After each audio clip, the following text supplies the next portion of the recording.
اليوم بنسوي سلطة مرة فخمة ولذيذة ومكوناتها موجودة في كل بيت. أنا متأكدة أنها راح تعجبكم إذا جربتوها لأنها مميزة والصوص اللي معاها خرافي. تابعوا المقطع وجربوها.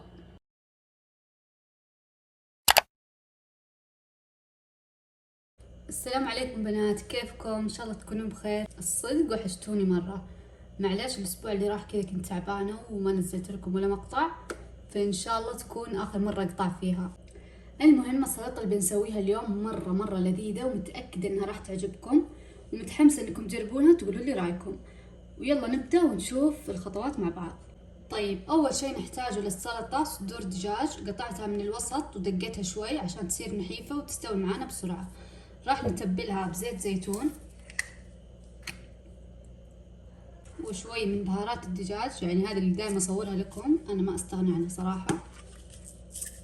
واذا ما عندكم طبعا اكيد عادي تحطون اي بهارات تحبونها. ورشة فلفل اسود وملح. وما استغني كمان عن البابريكا.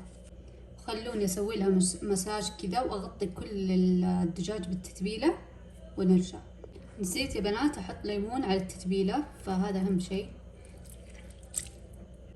طيب الحين الدجاج كذا خلاص، خلوه يتنقع بالتتبيلة وقطعوا الخضار اللي نحتاجها في السلطة. بس طبعا انا مقطع الخضار قبل التصوير، فالحين على طول بطبخ الدجاج، بس انتوا سووا كذا عشان تستغلون الوقت. على صاج حامي بنحط شوية زيت،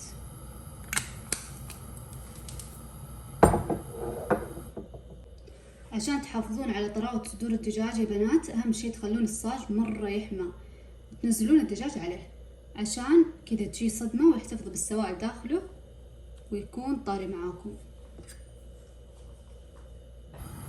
انا هنا قاعدة اسخن الصاج. بسم الله، خلونا ننزل الدجاج.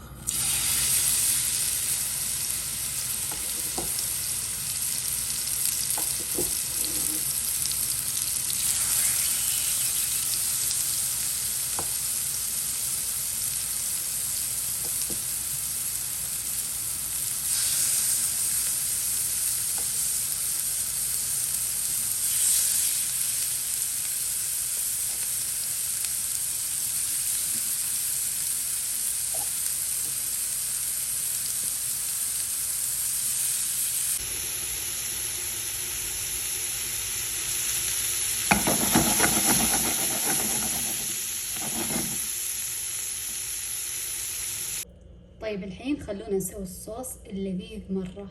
الصراحة أنا قبل ما أجرب السلطة أخذت الطريقة من خالتي، قالت لي المكونات، قلت مستحيل كيف كذا، يعني كيف تطلع لذيذة؟ بس يوم جربتها حرفيا صارت إدمان، فأنتم بعد جربوها. أول شي نحتاج كزبرة، زبدة الفول السوداني، وملعقة كبيرة عسل. حطيت عسل، والحين نحتاج زيت زيتون،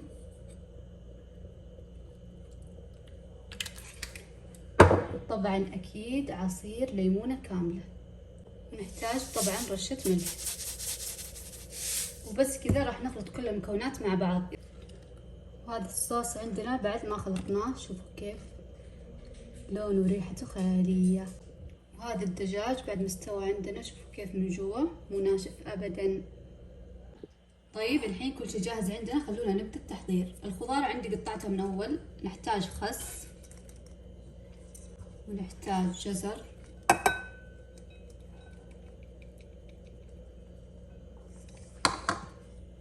وملفوف أحمر، وخيار. والصدق أنا ما أحب أحط طماطم مع السلطة، بس عندي هذه الطماطم الكرزية الملونة، شوفوا كيف سبحان الله ألوانها تجنن. عندي من زمان في الثلاجة ما استخدمتها، فقلت خلوني أحطها اليوم.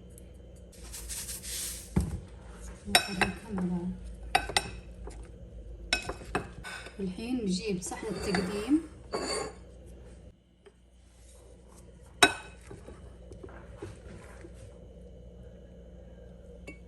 ونبدأ ننزل زي كذا.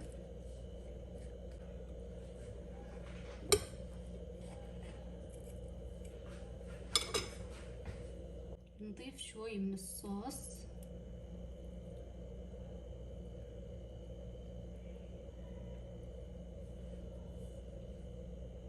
واهم شيء بنات في السلطة عيدان البطاطس هذه تخلي كذا الميكس مرة خيالي.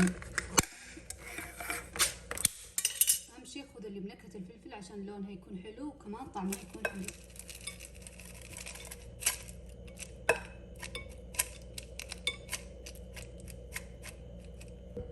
طبعا انا ما استغني عن رشة الفلفل المجروش.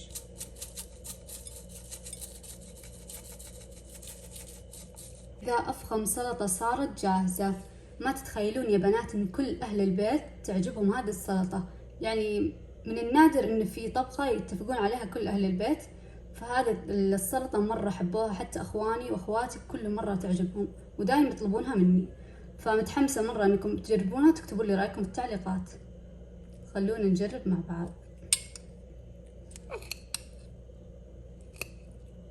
وبس كذا خلص من المقطع اليوم. لا تنسون تضغطون زر اللايك والاشتراك عشان تدعموني يا بنات وتكبر القناة وتكثر الوصفات إن شاء الله، وانتظروني في المقطع الجاي بإذن الله.